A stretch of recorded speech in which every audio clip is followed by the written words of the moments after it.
प्रोटीननी भरपूर, चवीला अप्रतिम आणि तब्येतीसाठी पौष्टिक असे हे लाडू लहान मुलांपासून मोठ्यांपर्यंत सर्वांसाठी खूप फायदेशीर आहेत। फणसाच्या बियांपासून बनणारे हे खास लाडू एकदा नक्की करून पहा। कसे बनवायचे त्याची कृती मी इथे दाखवते। तर असतील या सीझनमध्ये तर टाकून देऊ नका, तर त्याला सुकत घाला आणि त्याची कृती इथे बघूया। तर सुकून ठेवलेले मी ह्या बिया घेतलेल्या आहेत। तर जवळजवळ 1 वाटी भरून ह्या बिया असतील। तर लोखंडी तव्यावरती आधी आपण ह्या बिया शॅलो फ्राय करून घेऊया, म्हणजे भाजून घेऊया। छान अशी खरपूस भाजून झाले, लालसर रंग आला की आपल्याला हे बाजूला काढून घ्यायचे आहेत प्लेटमध्ये आणि थंड करून घ्यायचे आहेत। तर फणसाच्या बिया फक्त चविष्ट नाही तर प्रोटीन, फायबर, लोह आणि अनेक घटक आहेत यामध्ये। पचन सुधारण्यापासून ते शरीराला ऊर्जा देण्यापर्यंत अनेक फायदे या छोट्याशा बियांमध्ये दडलेले आहेत।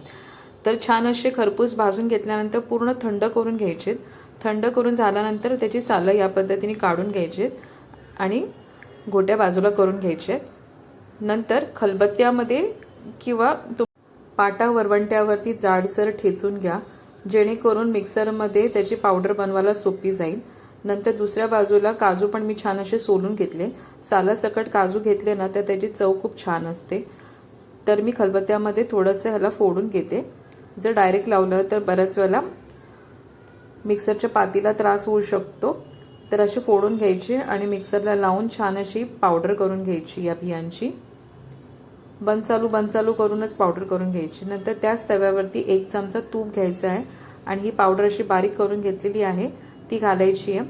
त्याच्यावरती मूठभर सुकं खोबरं घ्यायचं आहे। तुम्हाला सुकं खोबरं आवडत असेल तर प्रमाण वाढवू शकता तिथे।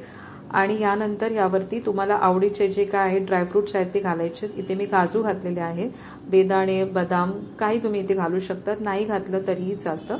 तर ह्यामध्ये सर्व जिन्नस घातल्यानंतर 2 ते 3 मिनिटं शॅलो फ्राय करून घ्यायचे खरपूस होईपर्यंत। मंद आचेवरती छान हे सगळं भाजून घ्यायचं आहे। छान भाजल्यामुळे 15 दिवस सहज हे लाडू टिकतात। तर असं खरपूस रंग आला की गॅस बंद करायचा आहे आणि प्लेटमध्ये हे सर्व मिश्रण काढून घ्यायचे आणि थंड करून घ्यायचे।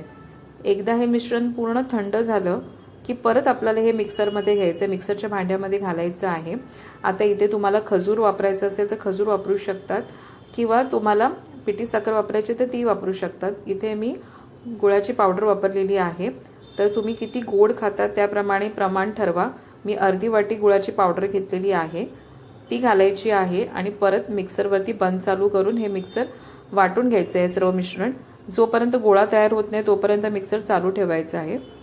छान असं एकजीव झालं मिश्रण की प्लेटमध्ये काढून घ्यायचं आहे। यानंतर तुम्हाला ह्यामध्ये 1 चमचा वेलची पूड घालायची आहे। तुमच्याकडे जायफळ असेल तर किसून यावेळेला घालू शकतात।